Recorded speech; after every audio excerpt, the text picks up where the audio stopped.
Good afternoon, and welcome to the University of Georgia College of Environment and Design. We're pleased you've joined us for the latest presentation of the CED Faculty Lecture Series. I'm James Reep, coordinator of the Historic Preservation Program in the college, and I'll be your moderator. The lecture will be followed by a question and answer period, and I encourage you to submit your questions via chat or Q&A, and I'll ask as many as we have time for. It's a pleasure to introduce my faculty colleague, and this is going to date me, my former student, Professor Cari Goetcheus. Cari has training in both landscape architecture, and I'm pleased to say preservation, and her expertise lies in cultural landscape research, documentation, and management. During her 35-year career, she's worked in the private, public, and academic sectors. In private practice, Cari worked in both traditional landscape architecture firms and those known for their cultural landscape work. From the latter, she gained valuable experience in developing the South Carolina National Heritage Corridor. After accepting an historic landscape architect position with the National Park Service, Cari played a significant role in further developing that agency's focus on cultural landscapes.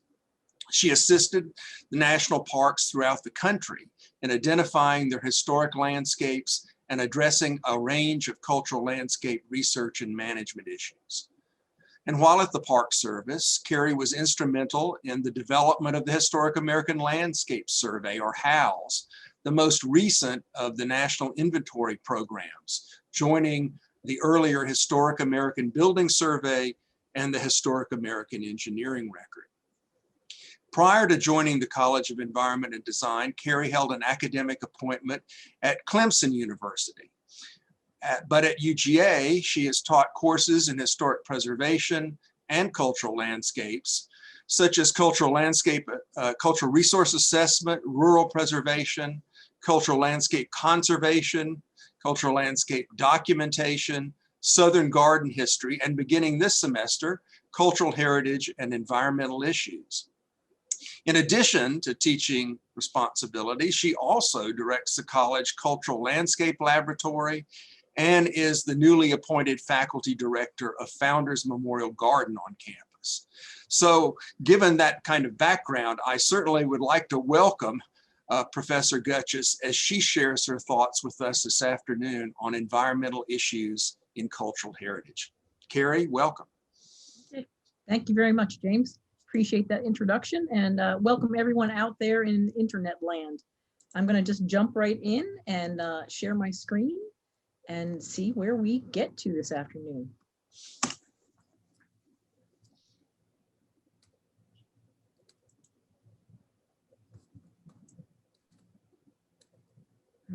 Okay, so I'm going to speak this afternoon on cultural heritage and environmental issues. And before I begin, I'm going to just kind of give you a layout of what I'll be speaking about. I'm going to give you a few definitions, a few framework ideas, a little bit about the environment and the state we're in at the moment, and then jump into the specifics on cultural heritage and environmental issues. So to begin with, to make sure everyone's on the same footing, I want to make sure that everyone understands what this breadth of cultural heritage is.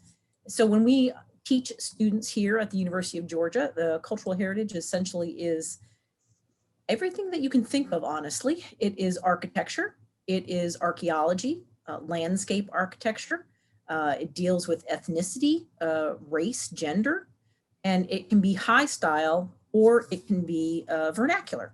So things like the buildings in San Francisco, very high style architecture there, Mesa Verde archaeology, objects like Lucy the elephant in New Jersey along the coast, more modern architecture, as well as historic architecture. But aside from architecture, it's also things like historic boats and ships, bridges, airplanes, even things like totem poles and fountains. It is churches, it's commercial downtown historic districts, and it's things like Stonewall Inn, which was a site for the LGBT community at one point in time. It's also things like what we call cultural landscapes, basically settings or sites that have archaeology in them, as well as buildings, as well as perhaps a significant person is related to that site. But all of these together, whether they're designed or vernacular, can reveal a story about the history of a place. But aside from those, what we would call tangible resources, there's also things we call intangible cultural heritage. And it's things that deal with people and community. And it is things like a Native American dance that has both a tangible piece, because there's usually some kind of ornamentation or decor, but then there's the actual knowing and remembering how to do this dance and passing it on. There are things like community activities, such as in Hawaii, planting taro and keeping that tradition alive in that community. It's about family. It's about understanding things about skill sets, such as the jug pottery that you see in the lower right-hand side, the families that knew how to be potters and would adapt and change things. But it's also food ways. Things like when I was growing up and had a Ukrainian background, learning how to make pierogies and cabbage rolls, so they would use those at celebration times. So all of those things together are considered cultural heritage. Now, when we talk about the environment, of course, most people do have a very broad understanding of what the environment is. I am saying that on the left-hand side of this screen, generally we would like to think that the environment is always friendly to us and how we visualize that paradise beach scene or that lovely prairie scene. But we all know that it can be something different sometimes. There can be wildfires in prairies. There can be pretty amazing nor'easter storms happening in what would have been a docile environment normally. So because I come from the framework of cultural landscapes, there is definitely a culture and nature relationship that I just want to get that framework across to everybody. Essentially, this world that we live in, this planet, has a lot of biological diversity. Along with that, the people that live on the planet absolutely have a lot of cultural diversity, and there is a lot of overlap. Within the world, the planet, there are certainly natural habitats, but they're also very much human-shaped habitats. And I might say that in the future, I need to make probably the natural habitat circle a little bit smaller, because there's been more and more influence of humans on the world. I had spoken about tangible heritage and intangible heritage. So within cultural diversity, and it does cross over from the biological world to our cultural world, there are these physical buildings, landscapes, archaeology, the tangible heritage, and then there's our traditions, the intangible heritage. When you put that all together, it's basically almost impossible to extract culture from nature. They really happen in exactly the same place. So those things are absolutely entangled and really inseparable. Some of the concepts that I want to put forth are things that have been evolving over time. And when we talk about environmental issues in heritage, you have to understand these baseline ideas that are really, I would say, coming to fruition and getting stronger and louder over the past 10, 15, 20 years. So on the far left, I'm hoping that some of you have seen this image before, the historic building that looks like a gas can. So back in the 70s and early 80s, as we were having the energy crisis, the oil shortage, the National Trust for Historic Preservation basically had a campaign to say, maybe we should be thinking about how to conserve buildings and not build, not any new buildings, but rather than tear old buildings down, maybe we should actually reuse them, and we would save energy in the process. So as a vintage poster, that is what the National Trust was thinking historically. Not too far from what we're thinking today, the National Trust for Historic Preservation and many other groups have been talking about embodied energy for a long time. The idea that a building certainly takes a certain amount of energy to be built. It's everything from, in the center image, you're gathering the natural resources, so there's the energy to do that. You're making the bricks, the stone, whatever it might be, into the size and shape that it needs to be. You're transporting that material, and that takes a certain kind of energy. You're assembling it, and then you're operating and maintaining it over time. So there's a certain amount of embodied energy in every single building. And the thought is, by the National Trust for Historic Preservation, is that we should really be considering the embodied energy of historic buildings, that the energy has already been expended. Why would we want to demolish those things and rebuild with, honestly, usually inferior materials compared to what historic materials were? A lot of this really came about in 2002 when a seminal publication, Cradle to Cradle, was released. In that book, essentially the idea was maybe we should be rethinking how we build things and how we use our finite resources on this planet. And so when you think about stages of life cycle of a building or anything, you could talk about a CD, a DVD, it could be paper towels that you're buying, whatever it might be. Usually there's some kind of extraction process. So say for paper towels, it would be certainly trees. They have to manufacture it. They have to transport it, maybe build the thing in some ways. You always have to maintain things. Things have shelf life. So what do you have to refurbish it at some point in time? Do you maybe demolish it? Do you actually recycle the materials and reuse them or not? So the concept of embodied energy has become on the forefront of everyone's minds these days. Further, something called embodied water is another idea here, or it's called virtual water. And the idea is that whenever we exchange goods and services, in reality, we're also exchanging not just energy, but water, because there's an awful lot of water, say in agricultural products, or in any products that you might be creating plastic, things like that, where if you need cooling to occur, water usually happens. So when a country imports 1 ton of wheat that they don't produce domestically, it's basically saving about 1,300 cubic meters of local water. However, which makes sense, if the country is water scarce, then that water can be saved and be used towards other ends. So for example, Israel does grow citrus fruit, but because water is so scarce there, they refuse to sell them to other countries. They keep that water in that country. Now, if you are exporting materials like the wheat, then one of the things you have to worry about is transportation impacts, because obviously it takes a lot of energy and fuel and water to move products around the world. And that's actually one of the things that is the biggest impact on climate change at the moment.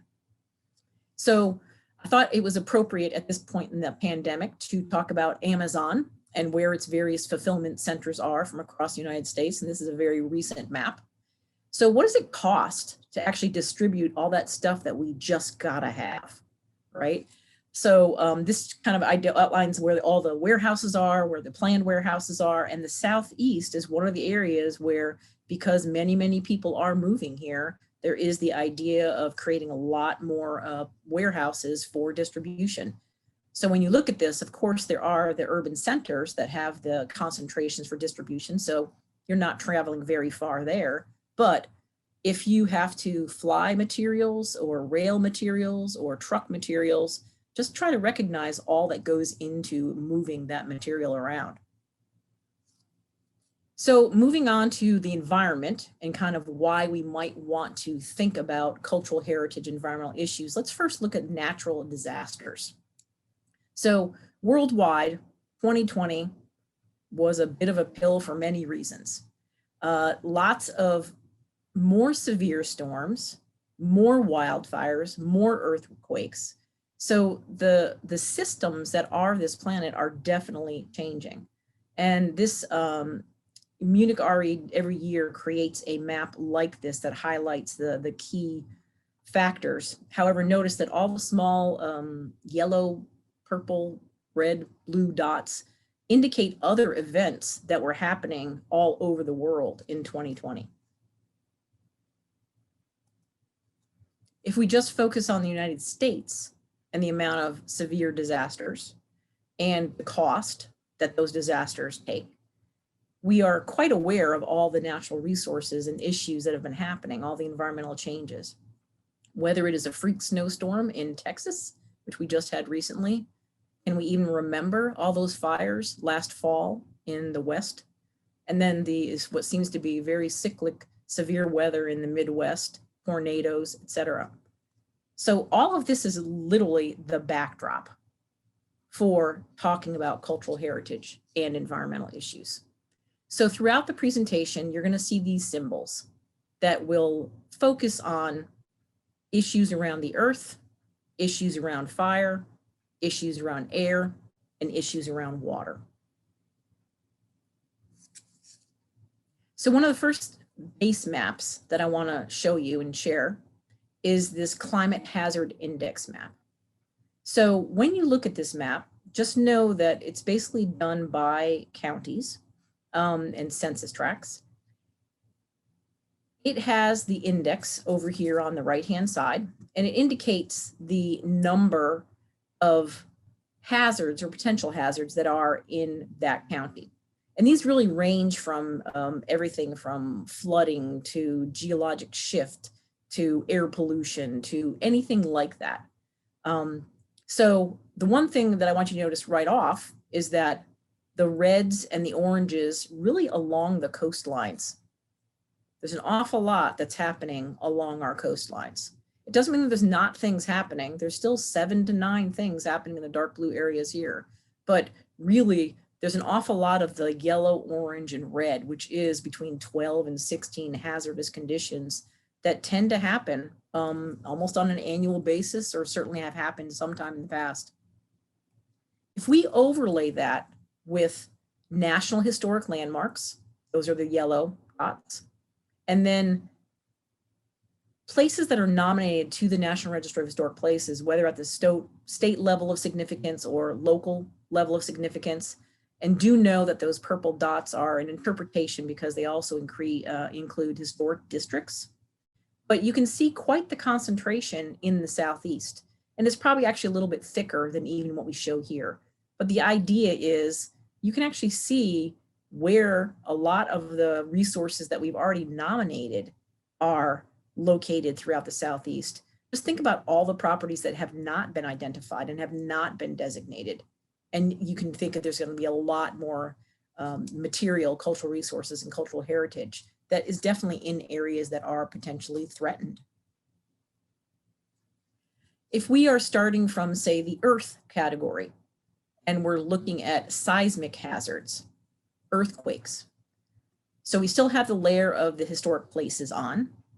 And in the Southeast, I'm not sure if you knew that Charleston was kind of an epicenter for it, but it has been for quite some time. It has a history of lots of earthquakes early in the 1800s and late 1800s, as well as out along the Mississippi River in this area here. So aside from just having to worry about general hazard conditions, we now have to think about seismic hazard conditions. And how do we deal with buildings that are in these areas? Well, we've definitely retrofitted historic properties, and if any of you have seen those stars on the outside of a building that is in a coastal area, basically there's a very large pin that goes from one face of the building to the other face of the building that is literally holding it in place.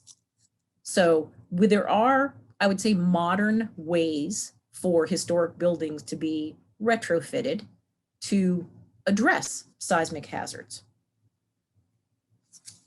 Landslide susceptibility. Again, the historic places layer is on. This time we move, of course, into the mountains for the most part, but it also is along the delta coast of the Mississippi River. Again, how do we deal with this?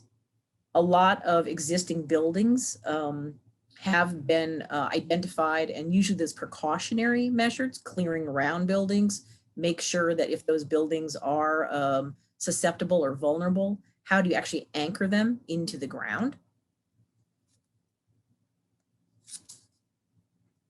One thing that kind of crosses over between earth and temperature is drought. And as I think we've learned, certainly in the Southeast here, it's been changing, and we've gotten hotter summers, we've gotten drier summers. The water seems to happen at different times than what it used to.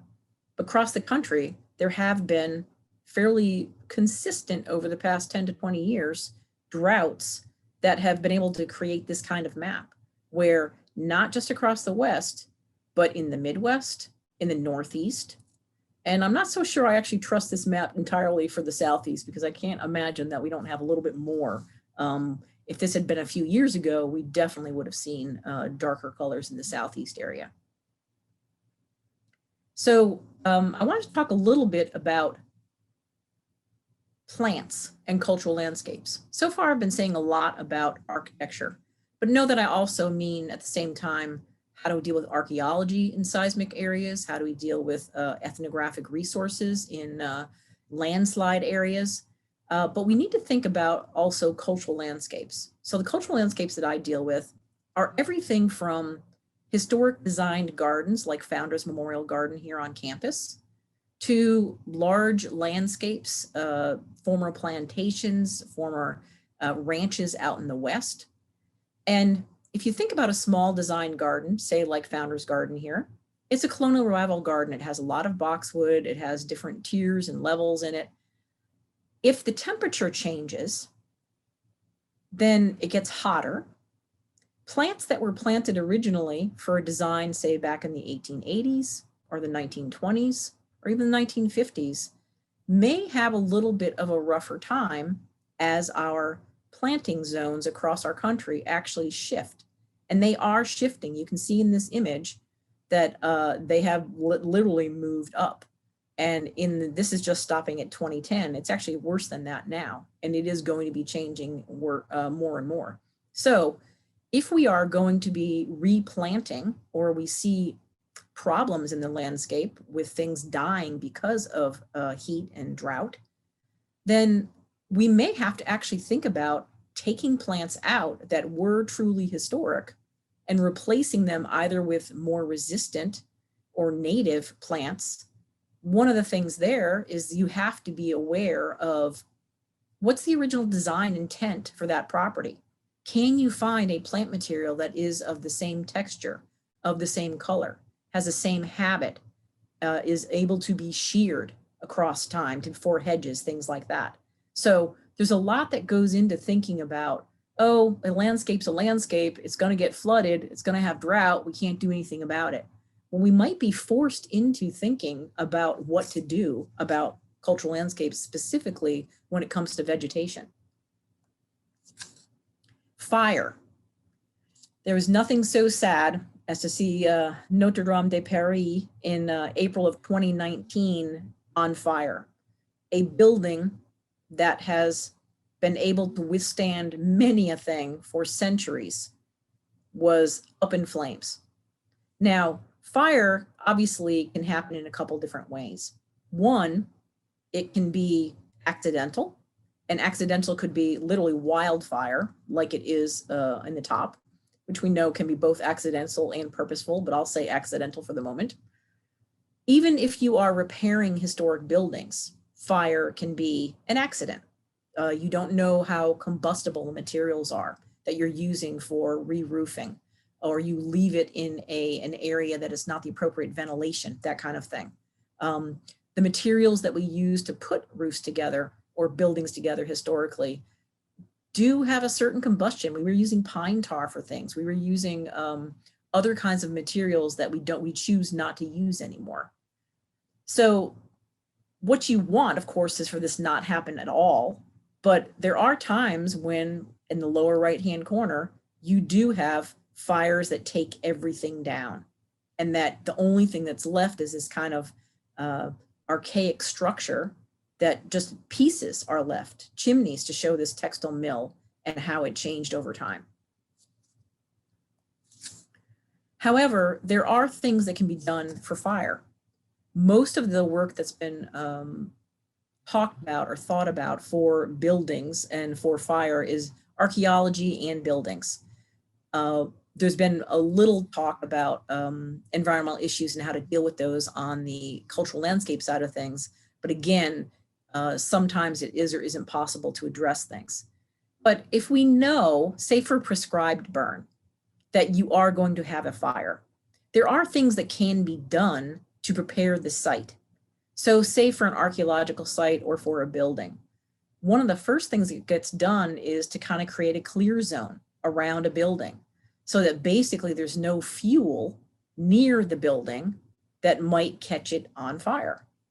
Now, that's fine. You want no place for it to burn, and or these opening areas might actually act as a fire break. So in some cases, the fire might jump from like one side of the building or archaeological site to the other side and actually leapfrog over it. But what happens if the material outside of the building is a cultural landscape? You certainly wouldn't want to cut all of that down. Some things that can be done are what they call wetting. If you actually have a building that has sprinklers, in many remote locations like this image shows, you wouldn't actually have sprinklers in the building. So you would literally thoroughly wet down the outside of the building, possibly inside, depending on how threatening the fire was. There are other things that can be done. Sometimes you can put materials such as this silver reflective material that you're seeing on the building, but it has an incredibly high level of heat and fire resistance. So it actually could be a block from fire happening. And if you combine that with this buffer zone, all the better. So there are a number of fire preparation treatments that can occur to protect historic resources. Flagging really just kind of is I'll call it the preliminary, where you literally say, this is the area where we do not want fire going inside of this. And if it is just around a building or an archaeological site, there could be a more narrow area. If it's actually around a cultural landscape, it would be much further out. So you create essentially buffer zones from those areas that you do cut down vegetation or you keep clear. You create a ring around. Fuel management becomes incredibly important.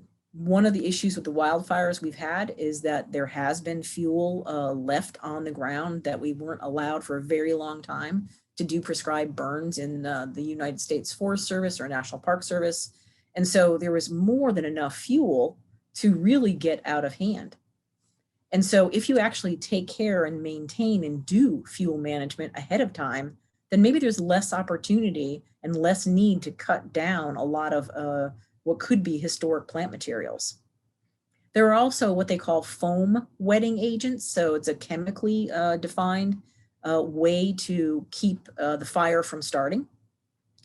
The backburning and ring fire is very similar to a buffer zone. The fire fabrics and wraps that you see in the image above. And then just kind of basic fire management practices. What kind of annual things can be done to maintain and prepare a building that is in a very remote area or an archaeological site? Now, when it comes to cultural landscape, in some cases, having native plant materials there is great because they're already acclimatized to perhaps wildfires, et cetera. But believe it or not, you can also do wetting for landscape features, especially built features, but you can do it with plant materials as well. There is the conversation about, well, is it desired to use that much water or that much of a foam wetting agent to protect something? But if that cultural heritage resource is valued, then I'd actually say that we do want to think about it. Then, of course, after a fire, there's basically a burn response. Part of that is documenting what did occur. It's also assessing, okay, how can we use this information to prepare for a later time to make sure we incorporate these things into a maintenance cycle, and then planning for it and making sure that we have the funding for it because it is a valued cultural resource. The other thing as we move towards wind and air is thinking about tornadoes. And I know I'm showing you a lot of scary maps about the United States, but I think as cultural resource managers, we really have to understand that we're not just looking at the aesthetic of a historic structure or the reuse of historic structure, that there are other things that can impact how and why we make decisions. Now, tornadoes, how can you prepare for a tornado? First, you need to know where you are and is there a propensity for tornadoes to occur in the region of the country that you're in? Then there are things like, again, basic maintenance or reinforcing things with steel beams, with more structural elements. Are you able to pin things down in the ground? Granted, that does take money, but if it is a valued resource, there may be a possibility of investing in that kind of thing. Air pollution. Now, granted, this is a little bit old, but I think the map still kind of indicates where a lot of industrial sections of our country are, as well as the combination of the kind of climate and temperature that there is. So I really want to show you this so that not just I can talk about air pollution, which certainly has a effect on the health of people, and asthma has gone up over the years. I would say general breathing in smog-laden areas. But when you combine air pollution with rain, there becomes bigger issues.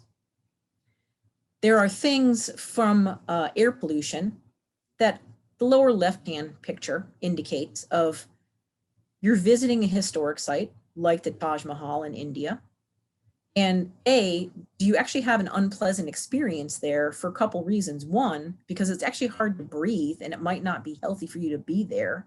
But then what kind of image do you want to take? The upper image really kind of shows the drastic nature of this. But as India does an awful lot of agriculture and they use a lot of burning as a part of their farming practices, this image on the right is not doctored. There are many, many, many days when the Taj Mahal cannot be visibly seen because of the amount of smog that is in the air. Unlike the kind of perfect day that has the blue background you see on the left-hand side. But then other things like Fort Pulaski, a local example, a tornado went through the area May 2017. And there are impacts to the resources at historic sites. A lot of that can be just cleanup. How can you prepare for it? Again, you probably can't lash down trees, but you can certainly make it less possible for dead trees to get torn up and thrown if you actually maintain the landscape and the vegetative features. I also wanted to show you the pH of the soil and how that has changed over the years as well. So the map on the left, 1980, 1984, map on the right, 1996 and 2000. And you're going to notice that basically through acid rain, the pollutants in the air are coming down, they're being absorbed or diverted into the soil. That actually does have an impact on the pH of the area. Again, the area that you're looking at is a pretty big industrial corridor in that kind of epicenter area. But notice that the pH has changed. That will affect plant materials, what they can handle. That will affect other things as well. Acid rain has a pretty big effect on historic materials. Acid dissolves limestone and marble. It's not too kind to granite. So many of our cemeteries, which have these beautiful monuments, either are pocked or the acid rain washes over and allows lichens and various things to grow that might not have gotten a foothold before.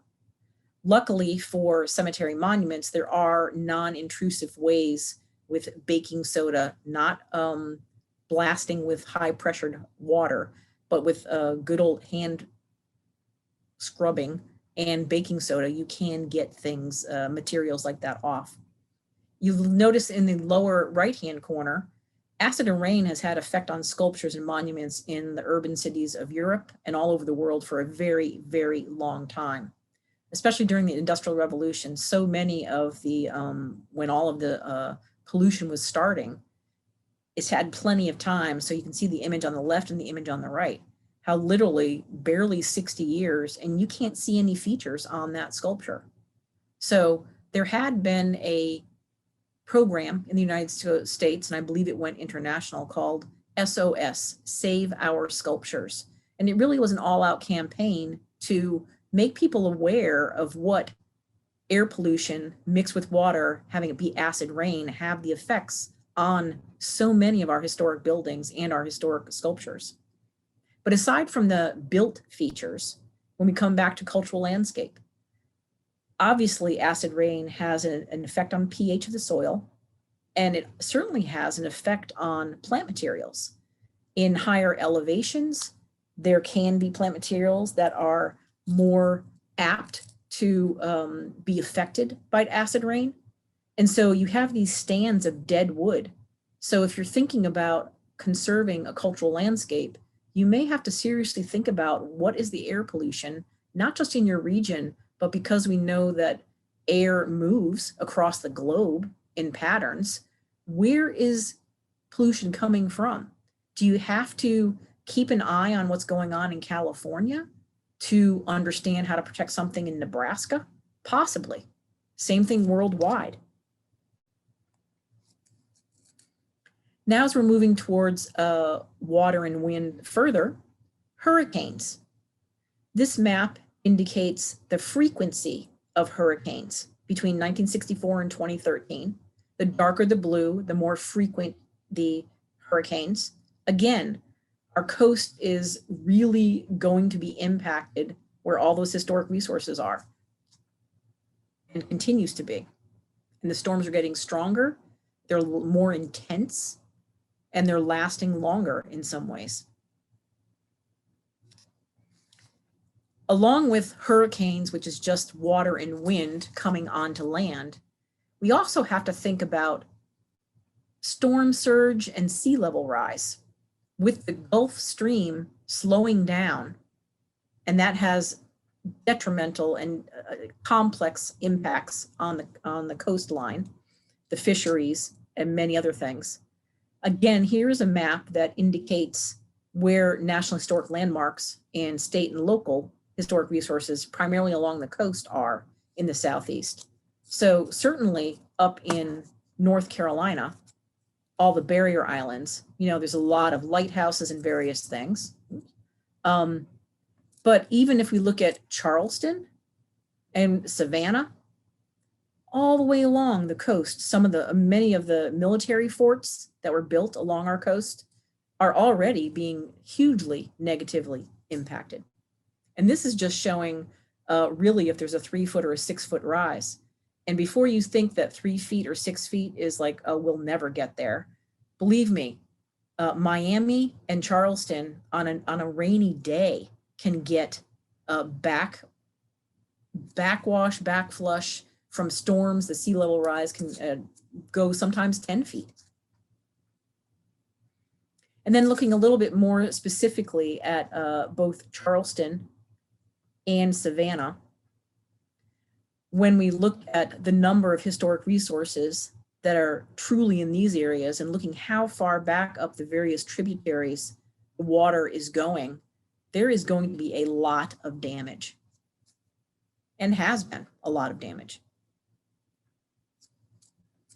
So let's talk water. One of the biggest issues with historic preservation has always been water, too much of it or too little of it. And that is definitely true when it comes to the environmental issues dealing with cultural heritage. So you may have heard about, or hopefully been to, Venice, Italy. And if any of you have been there, you'll know what a delightful piazzas they have, and what an amazing experience it is to be in these places. What you need to understand about the environmental condition of Venice is the city of Venice is here. It has a lagoon in front of it.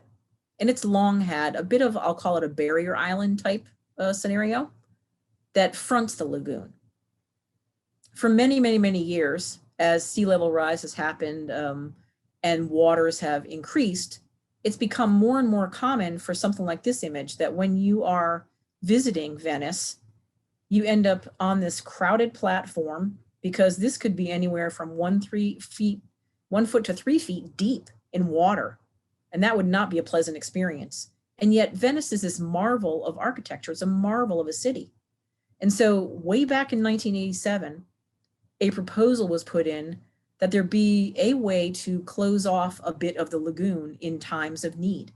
And so if you look at this image, there's basically 1, 2, 3 areas that are kind of cut throughs, that if people have boats, et cetera, in here, they can get past the barrier islands. So they've always had some kinds of hardened structures to try and keep out the water as much as possible or keep erosion from happening in those areas. But essentially what's happening is you're looking up in this area here, that each of those inlets has this kind of scenario where it has an extended embankment on either side to stop erosion, stop sedimentation. But what they're doing is they're building walls essentially here, but walls that can be put up or taken down. On a normal day, the walls would be down or portions of, so the shipping traffic can move through. But on stormy days, absolutely going to be put up, especially if there's been sea level rise in other areas. So you have to understand that this began, that whole concept of it began in 1987, whereas the last of 78 wall sections was just finished in 2019. And basically the intent is for it to be 100% functional by the end of 2021.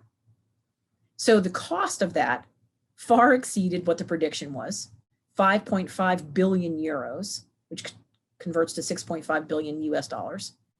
However, when you look at the amount of tourism and what kind of figures that just visiting the city of Venice, let alone any other place in Italy, happen, between 2013 to 2020, there were 2.4 million overnight stays that occurred. The amount of money that comes from that, let alone eating out, let alone going on historic tours, let alone natural tours, whatever it might be, obviously Italy felt it was a valued place enough to invest in putting those kinds of walls in. So the way it works is basically there is a barrier that can lay flat, and this is an engineered structure, a compression basically. It fills this barrier with air, so it allows it to rise and basically kind of create an edge that will keep out the water. So obviously these have to be cared for. There's certainly a maintenance expense that goes along with this. But even aside from the walls, you have to understand that even the canals in Venice must be periodically cleaned, like any canal would. So we not only have the historic structures along the canals, but at some point in time, they have to basically create a barrier so the water cannot get in, so they can scoop out the sediment, repair any issues along the brick walls, anywhere, whether it's on a house or it's on the walls just supporting the canal. Just know that utilities are going absolutely along the edge of the canals. In some ways, they're actually going under, or they have conduits beneath. So this happens on like only once every few years. So it happens fairly frequently. And then when you have not just gondolas in there, but actually if there's motorized things that have debris, oil, things like that, absolutely you have to deal with that. I'm going to show another water example that's a bit closer to home here in Georgia. Fort Pulaski. So Fort Pulaski is what they call a third military defense fort. So there are essentially two periods of history where we created military forts throughout the country. And the third one was one where we built the most forts back in the 1800s. And so when Fort Pulaski was being sited, it was about military strategy. It was also about protecting the Savannah River so that people couldn't come up it and kind of sneak attack Savannah. And so it made sense that, of course, they would find a somewhat isolated island that they could build their fort on. And so they built a very typical pentagonal fort that has a moat around it and a demi-lune. To get a better feel for what they had to do, and just know this is a modern image, so some of this has actually been sedimentation, but also there's been erosion to it. But aside from the fort, and you saw the image from the other side, this is what it looks like today, there's this entire dike system that's been built around the entire cultural landscape. So all of these are basically waterways that help drain the area outside of the fort. Part of that was to, of course, make sure that it would stay dry, but the other was to make sure the area was clear and they could see it from a distance, see people that might be attacking from a distance. You should also know that originally the island did not have vegetation on it, or very, very little vegetation.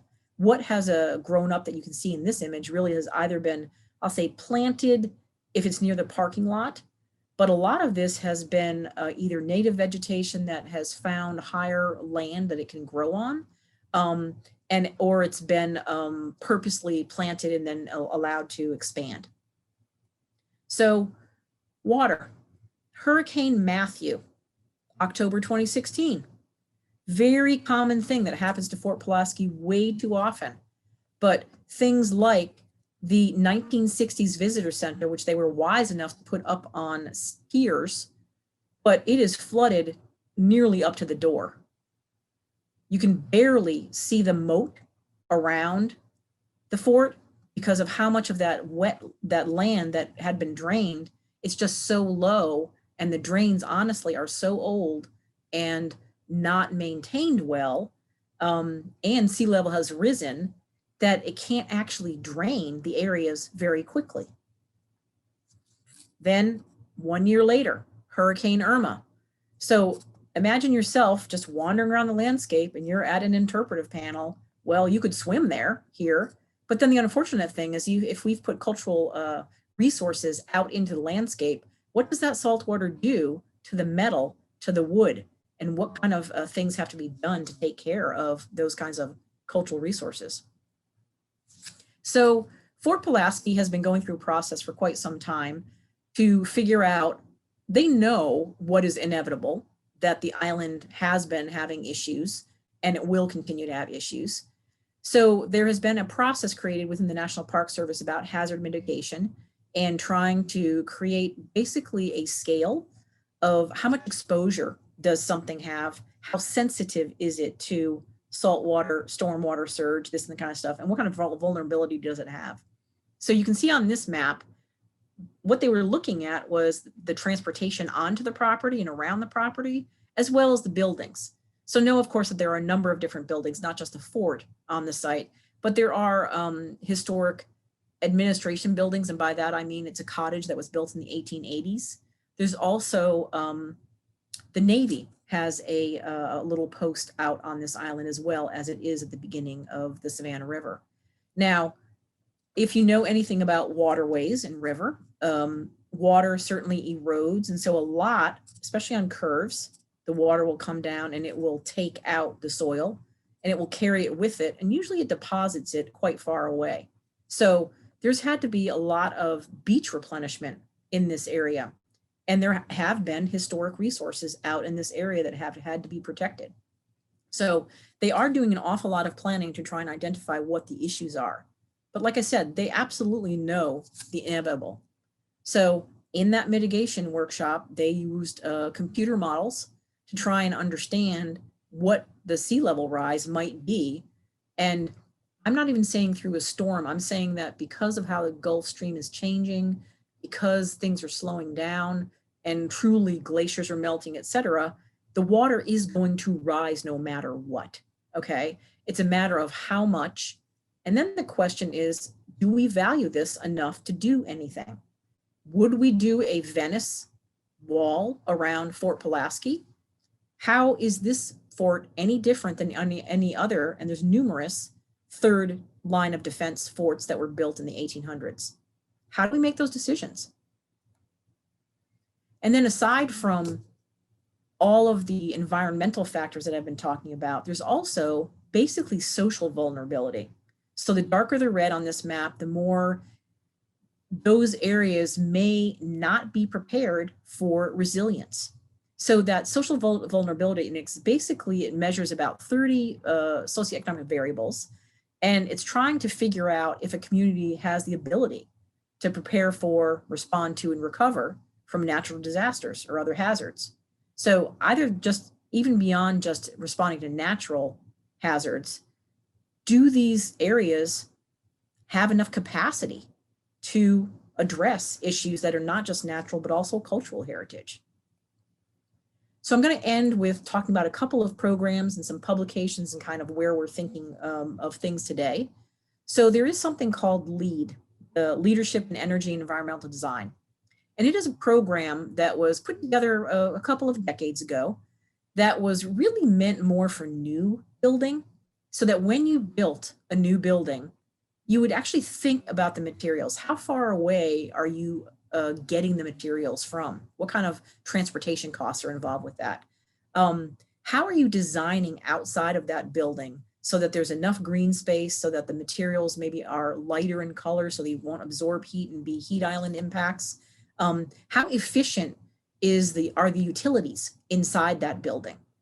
Can we use, I'll call it old-fashioned common sense, to not be hermetically sealed in a building, but can windows open? Can we be really, really efficient with the kinds of materials we use? Can we use recycled materials? So there's an entire program to assess new buildings, and there are different levels. There's platinum, gold, silver, etc. Well, a lot of the LEED program doesn't really address existing resources very well. It really focuses on new resources. So the Georgia Trust for Historic Preservation, in concert with the South Face Institute here in Atlanta, basically put together what they call Earthcraft Sustainable Preservation. It's a program, and it does focus on buildings. However, the idea is that it will use kind of best practices in historic preservation, as well as green building standards, to either retrofit or improve, enhance building components, shall we say. So they absolutely understand the triple bottom line. And so they will look at the environmental side of things, about like not having waste going to landfills or because we're going to demolish a building. The economic side of things, about how do we actually operate on a maintenance basis, and how do we reduce those kinds of costs? And then kind of the social cost of, like, we still have a valuable cultural asset around. It also thinks about tax credits, and how can we incorporate this kind of work into what the preservation world has. So some examples are the Georgia Trust for Historic Preservation is actually located in Rhodes Hall, and they were kind of the first pilot project. And because of the various mechanisms they use, they were able to reduce their utility costs by 30%. There's a very large warehouse in Atlanta, South Atlanta, that was being converted into a multifamily building. And they were able to actually improve, I'll say, the leakiness of the building, but through a lot of different versions of energy efficiency. So there are things happening in the world of preservation to think about how we can take advantage of programs like LEED, but customize them for what the preservation world needs. One of the biggest issues that buildings have is everyone assumes that we need to change all the windows in old buildings, which really changes the cultural value and the integrity of a building. So we need to rethink. There are many, many ways to address energy issues in historic buildings without removing historic windows. Some other things that are going on are a lot more people are writing about making sure that cultural heritage is at the table when we talk about environmental issues and sustainability. So in 2018, a book, the one on the right, came out called Sustainable Heritage. It does tend to focus on architecture and embodied energy, but it's a great start. It was the idea of how do we take what's going on in the environmental conservation world and merge it with the historic preservation world so that we are working together. Because as I said in the very beginning, nature and culture are entangled. They are in the same place. You cannot separate them. So we have to think about, are there techniques and programs and things that are we doing in the natural environmental conservation world that we can actually apply to the cultural preservation world? There are, other than this book, and there are several different articles that have been written over time, there's also something that's been written at the international level. The International Council on Monuments and Sites in 2019 made a publication, and it was about making sure that cultural heritage was at the table. The publication is called The Future of Our Past, Engaging Cultural Heritage in Climate Action. And it had a number of different steps that each member state of the organization could actually take in their home countries to address very, very broad issues that affect culture. The National Park Service, being the primary organization in the United States that addresses cultural heritage, whether it's documentation standards or protection of the resources because of climate change, they have been working on the thoughts of climate change for quite some time. So in 2010, they actually began to address that, of course, climate change was happening, and that what kind of strategy were they going to take in their national parks to protect their resources. And I say their resources, I really mean our resources, because the National Park Service manages these resources for the public. And it is meant to be used for in the contemporary use by people who live today. But the National Park Service has the obligation to save and protect those resources for future generations. A very difficult mandate to pursue. So whether you have positive or negative thoughts about the National Park Service, it is the place where they have been thinking the most in our country about climate change when it comes to cultural resources. So the far left is just kind of the overall strategy in a publication they have. They specifically, in the middle document, talk about cultural resources. And then one that I particularly refer to quite often, because I deal with cultural landscapes, is how do we actually research, plan, and steward cultural landscapes regarding climate change. So in conclusion, what do we do about this? There's an awful lot that needs to be done. And it's not going to be easy. It is really not going to be easy, because essentially there are kind of three options with most climate change, especially if we're talking about water and sea level rise, things on the coast. There is the option of do everything and anything you can to protect that thing. So maybe there is what I call the Venice Walls option. There is the, we can't do everything, we can't protect everything, so we're just going to let it go. Yes, there are places where we might have to make those tough decisions to say it's not appropriate, we can't afford everything, we're going to have to let it go. Then there's the middle ground where can you make the area more resilient so it can be around for a longer period of time? And so in the process, if you're doing that, having it hang around for a while, decision, essentially what has to happen is you have to document it. Now, preservation a lot of times does tend to try and document things before things are demolished, just so we have a record of it.